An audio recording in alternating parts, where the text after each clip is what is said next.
linawin nga lang natin, Attorney Paul, no? Hmm, Ngayong National Heroes Day na isang regular holiday, ano ang yes. pagkakaiba nito sa special non-working holiday?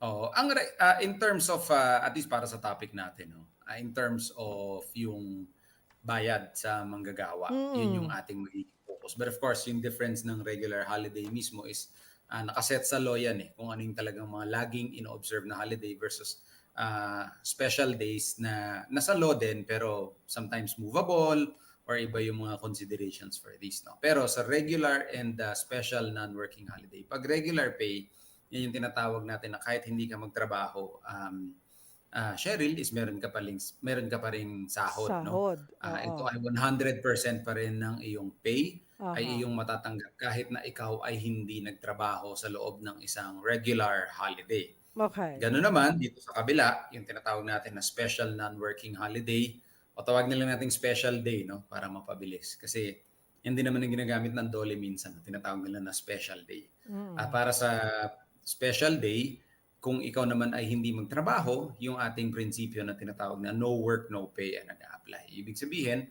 kung hindi ka nagpumasok sa special day, wala kang matatanggap na kabayaran siyempre. Sa regular holiday naman, kahit ikaw ay hindi pumasok, meron kang matatanggap na sweldo para sa araw na yun. So mas maganda yung benepisyo, no? Kumbaga para sa ating manggagawa. Kasi siyempre, iba yung hindi mo kailangan pumasok pero kailangan ka pa ring bayaran sa sahod mo para sa araw na iyon. Eh, Okay. malaking ginhawa yun siyempre. Yun ang big and main difference with pay, yung regular holiday kahit walang pumasok, without no work, no pay naman sa special day. Okay. 'Pag pumasok ka, okay, paanong computation nung, Mm. regular para dun sa regular, holiday, ano po, yung regular holiday, Oo. natapat na rest day Yes. mo. May bayad ka pa rin Oo. nun, 'di ba? May bayad ka pa rin, Meron pa rin. bayad mo. Siguro isa-isahin natin, Cheryl, 'no? Sige nga What po. if, hindi normal day lang siya, I mean normal pasok mo pero holiday, ta's Oo. pumasok ka. Ang, bayad mo pagka gano'n ay doble. 'Yun yung tinatawag na double pay 'no, kaya mas masaya dahil nga napag-usapan natin kanina 200% ang bayad mo. So kung kunwari, ang daily rate mo for example is, I think ngayon sabihin natin 800 kunwari Oo. para madali. Kunwari ang daily rate mo 800, kung Oo. ikaw ay pumasok, sa loob ng 8 oras ang iyong, bayad ay 1,600. So malaki 'no, Oo. doble.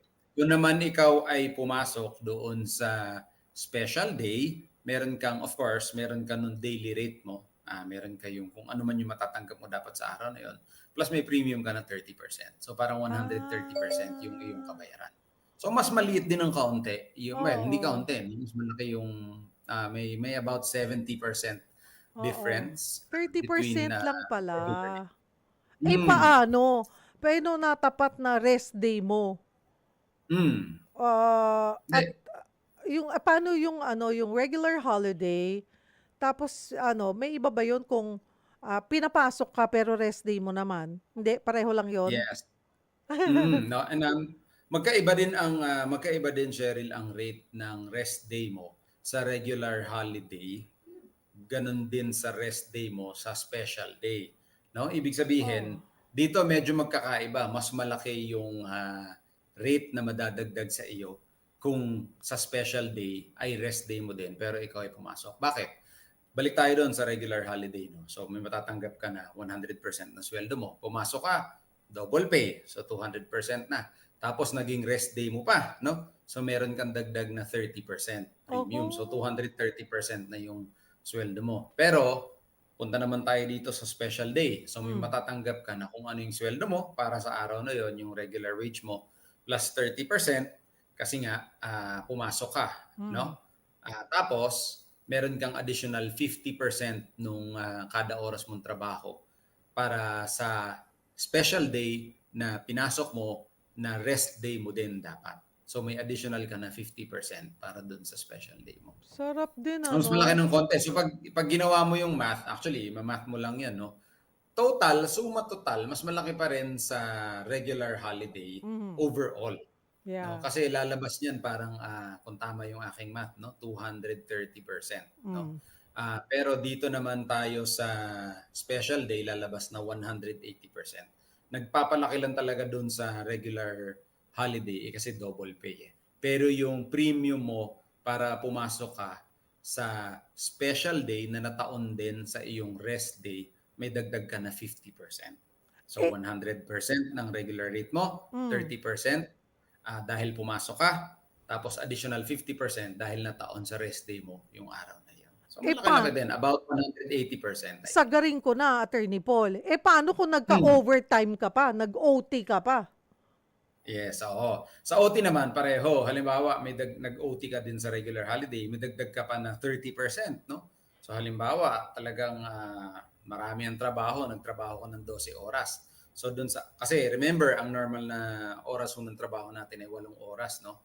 So kung ikaw ay nagdagdag ng 4 dahil talagang maraming trabaho. Common 'yan, Cheryl, actually sa holiday season, no? Kasi late nagko-close ang mga mall or maraming customer, no? So yan. So pag ikay nagdagdag pa ng OT para sa regular holiday, may dagdag ka pa na 30%. Ganon din naman pag sa special day. Ibig sabihin, pag ikaw ay nag-OT sa special day, meron ka ding dagdag pa na 30%. So that's sa regular holiday, kung tama yung aking bilang, 260% na halos yung computation, no, para sa iyo. Kasama dun pero tatandaan natin yung OT para lang dun sa oras na sinobra mo sa 8 hours, no? Hindi naman yun total. Ganun din naman dito sa special day. So para dun sa oras na sinobra mo na dinagdag mo sa 8 oras na trabaho, meron ka ding additional 30% bilang OT pay, yung tinatawag na OT pay pag sa regular holiday or sa special day. Mhm. Eh, I'm sure may marami pong nakikinig at nanonood sa atin. Naku, hindi ako Hmm. maka-relate diyan, sasabihin. Bakit ako walang holiday pay? Baka may mga gano'ng tanong, Hmm. 'di ba, Attorney Paul? Eh, klaruhin din natin. Baka yung iba Hmm. nagre-react na, "Bakit wala akong ganyan?" Sino-sino nga ba yung hindi Oo, sakop ng baka merong batas? Oo, baka merong nagwawala ano, sabi, "Ba't Oh, wala akong holiday pay?" eh, yung Hindi ganito 'no, ah, nasa ilalim ho ng holiday pay ho natin ay nasa ilalim ng ating labor code 'no. Maganda hong tingnan din ng ating mga, kapatid Cheryl yung labor code dahil siyempre batas 'to magandang nababasa nating lahat. But of course, minsan yung pagkakasulat ng mga batas na 'to minsan komplikado kaya diyan pumapasok yung mga abogado or mga, may alam dito sa batas para matulungan. So, i-explain natin ng konti. Yung holiday pay, halimbawa 'no, sabihin nila, "Bakit wala ako?" Kasi nakalagay sa labor code natin, sino-sino ba yung hindi kasama sa holiday pay. Nandiyan number one, managerial employees 'no. Tapos of course, nandiyan yung, managerial, yung nagtatrabaho sa managerial employees. So mhm. may managerial employee, pero meron ding staff yung managerial employee, hindi kasama 'yan. And nandiyan din yung tinatawag na field workers or yung hindi talaga masyadong defined yung time nila, Cheryl, no? So, yung kadalasan ng trabaho nila is outside, nasa field. Hindi literal ho na field, no? Na as in field like grass, ganyan. Like field meaning field, nasa labas ho kayo ng opisina. Hindi kayo madalas located. So, sila yung mga nakalagay sa ilalim ng labor code na walang holiday. Pero, kaklaruhin lang natin, Cheryl, na of course, meron din tayong prinsipyo na tinatawag na non-diminution of benefits. Ibig sabihin, hindi pwedeng magbawas ng benepisyo mo pag ito ay nabigay na sa'yo. So, maraming kumpanya in practice, no? In practice, by many years of doing it, no? Kahit yung mga exempted under the law, nabibigyan pa rin nila ng ng holiday pay. So kailangan magpatuloy pa rin ito. Pero kung talagang babasahin nyo yung provision ng batas, kasama yon na sa hindi kasama, ay nakalagay yon sa mga hindi entitled sa holiday pay. Pero idadagdag ko lang, Cheryl, no, kasama din Mhm. sa hindi entitled sa holiday pay is yung mga retail and service establishments na nag-employ ng less than 10 workers. Meron ho kasing, baka lang yung kunwari, yung inyong kumpanya or negosyo ay talagang nagsisimula pa lamang, no? Mhm. Tapos ito ay nasa retail, ito ay nasa service establishment.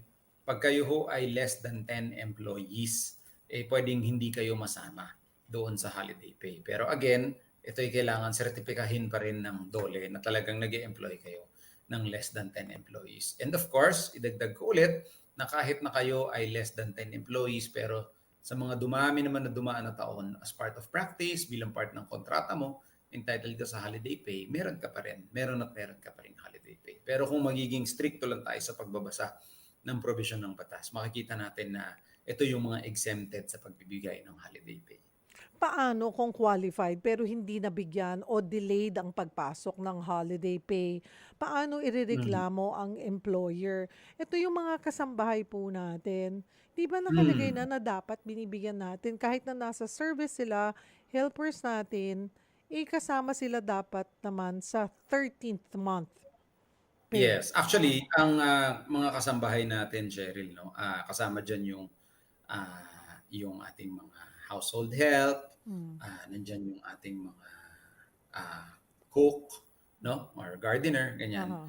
Yung ating mga household employees ay kasama sa 13th month, except na hindi kasama ang family drivers, and later I will explain why 'no. Pero Mm. tama ka na sila ay kasama sa 13th month pay. Ito ay, nakalagay hindi sa labor code kung hindi sa kasambahay law, Mhm. 'no. So nagkaroon tayo ng, I think 2012 nagkaroon tayo ng particular na batas para i-govern yung ating mga household employees, ito yung kasambahay law. So nakalagay dun na entitled sila sa 13th month pay, yung ating mga kasambahay. Pero balik ako dun sa una mong tanong, Cheryl 'no, what if, entitled pero hindi nakakatanggap? So Oh. this goes both ways sa ating household employees, doon sa ating mga nagtatrabaho sa opisina. Paano pag hindi niyo natanggap? Nandiyan ho ang NLRC. Kayo po ay dudulog sa opisina ng National Labor Relations Commission kung saan kayo ay nagsasakop kung saan yung opisina ninyo, no? So halimbawa, dito sa Metro Manila may mga offices yan, no? Kunwari, Makati, Pasay, I think magkasama yung Dole office and in other offices. Pwede ho kayong lumapit doon para kumonsulta at para idulog na hindi niyo natanggap yung inyong karampatang holiday pay on time. No? Para hindi kasi dapat yan, kasi pagbigay ng holiday pay, sasabay yan. Usually, Cheryl, sinasabay yan doon sa sunod mo na payroll sa, yung kunwari holiday today, no? Kung ano yung sunod mo na payroll, makikita mo credited doon yung holiday pay. So Mhm. dapat dapat hindi siya ma-delay more than the time allowed by law.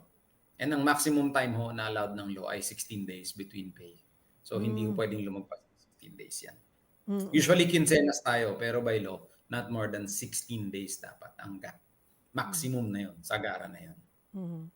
Pag-usapan natin itong 14th month pay. Sabi ko nga hindi ko na Mm. itatanong kung tingin nyo ba ay dapat magkaroon ng 14th month pay. Siyempre lahat tayo, oo, o dyan. Sana all, sana all, diba?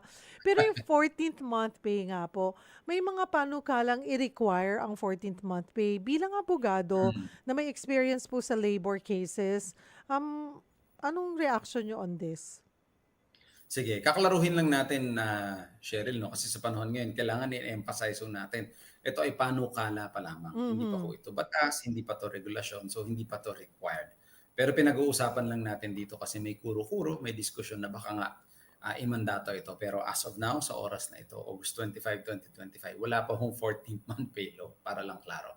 Ngayon, sa akin Cheryl 'no, wala kasing isang, tumpak na sagot diyan. Bakit?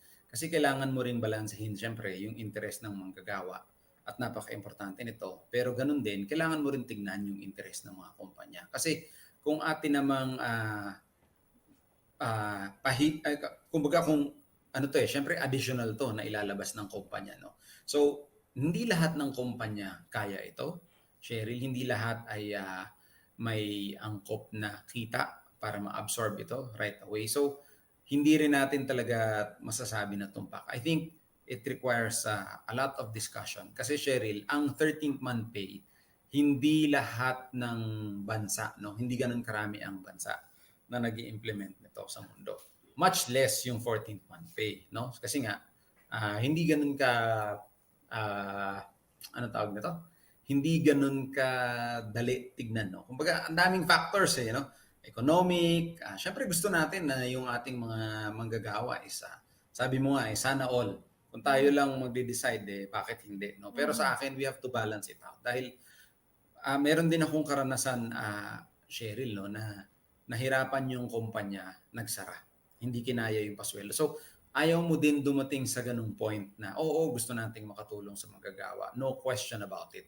Gusto nating mabigyan ng magandang buhay, ng magandang sahod ang ating manggagawa. Pero not to the point na yung kumpanya naman ay dating sa punto na hindi na nito kaya. Mhm. Magtitiklop ito, magsasara ito, na in the end, hindi rin makikinabang ang ating manggagawa. So it Mhm. really has to be balanced, titignan economically. But ako personally, wala akong exact answer for it, Cheryl. Kasi yun nga, Mhm. it really needs to be studied. 13-month pay, okay na tayo. Matagal ng batas yan eh. Pero kung dadagdagan mo ng additional month, yun yung titignan natin. Pero matagdag ko lang, Cheryl, no, on the issue of 14th month. Meron naman mga kumpanya ngayon na nagbibigay na yan. In fact, meron Yeah. pang sumusobre. Oo, Meron, meron di ba? May ako nun. 13th month, may Minsan additional Christmas bonus. yes, minsan umaabot ng 18th or 19th Umabot ng month. 18, 'no? Meron akong alam na kumpanya before, siguro maganda lang yung kita niya ng taon na 'to. I think umabot siya ng 21 months. Nung time Alam lang ni isang taon lang 'to. So, alam ko yun nga, 'yan. eh. Pero hindi lahat ng taon gano'n. Hindi lahat Yes. ay pantay-pantay ang kita, 'no? So, kailangan natin tignan. I think yung mga talagang malalaking kumpanya, Cheryl, kaya nilang i-absorb yun. Pero siyempre, tingnan din natin yung mas maliliit na negosyo, yung mas maliliit na kumpanya. You have to Mhm. balance it out, no? Pero Ako, hmm, gusto ko magbigay ng magandang buhay sa manggagawa. Pero of course, tingnan din sa kabilang side ng kumpanya. pero Attorney Paul, 'di ba puwede rin naman, ewan ko kung, tama yung pagkakaalala ko, na ang isang kumpanya ay puwedeng umapela or i-justify na wala po kaming kakayanan na magbigay muna ngayon ng 13th month pay, na kung kunwari ma-justify na hindi maganda ang performance ng, kumpanya, Mm. hindi ba puwede? 'Di ba parang may gano'n? Yun yung tinatawag natin na employers in distress. Ibig Hmm. sabihin, alam niyo yung ibig sabihin ng distress, kayo ay nasa delikadong sitwasyon, no? So, halimbawa, yung tinatawag natin na distress call, kunwari, kumbaga, um, nasa delikadong sitwasyon kayo sa buhay na baka hindi kayo makapag-survive. Pwede kayong umapila, pero yun nga, syempre titignan yan, Cheryl, kung talaga bang legitimate. Baka naman mamaya iniimbento lang na distress, no? Pero malaki pala yung kita. Of course, it requires study. And syempre kung may mga misrepresentation, meron ng mga kaukulang penalty yan. Pero yes, tama ka na pwede namang umapila. At titignan kung talagang qualified ka. Pero Mhm. sa aking karanasan, Cheryl, no, I don't even remember an instance na nagkaroon ng ganito. Kasi nga, talagang yung distress dito is really sukdulan na talagang walang-wala na. Talaga? In Ano fact, nga sa ba? order na Paano masasabing talagang distressed ang isang kumpanya? oo, kumbaga papalugi na talaga siya. Kumbaga Mababa. nasa bingit na siya, no? Siyempre, i-justify mo yan ng financial statements, na i-justify mo yan na talagang walang-wala ka ng pambayad, walang-wala ka ng pera. Yung talagang hindi ka lang zero, negative ka na, no? Yun yung talaga yung distress. Pero yun nga, I don't recall, no, sa aking karanasan. Sa aking halos 18 taon bilang isang abogado, parang hindi ko maalala yung ganitong situation. Hindi, kasi kung yung sasabihin niyo yung definition ng distressed na kumpanya, na isang kumpanya para mabigyan or mapayagan na hindi magbayad ng 13th month pay, parang ano na, pa-bankrupt na. Yes, nasa bingit na talaga, no? Oo. Talagang kumbaga kung kaya pa, siyempre kaya pa naman kahit kahit na hindi malaki kita pero may kita pa rin 'yon. So hindi 'yon in distress, no? Yung distress is talagang pawalang-pawala na yung kumpanya. Ayaw mo rin naman kasi i-risk, eh, no? Siyempre kailangan mo rin tulungan, ayaw mo rin i-risk kasi ang goal mo diyan is siyempre lumago at makabawi, no? Para Mhm. makatulong din sa kanyang mga empleyado. So yun Mhm. yung tinatawag na distress, no? Talagang naghihingalo, siguro yun yung term. Pero yung paghihingalo dito, talagang hindi lang yung naghihingalong nakangiti pa. Talagang naghihingalong nasa Mhm. bingit na, no? Na talagang nagdidelikado na. Mhm. Nasusukdulan na, kumbaga, distress.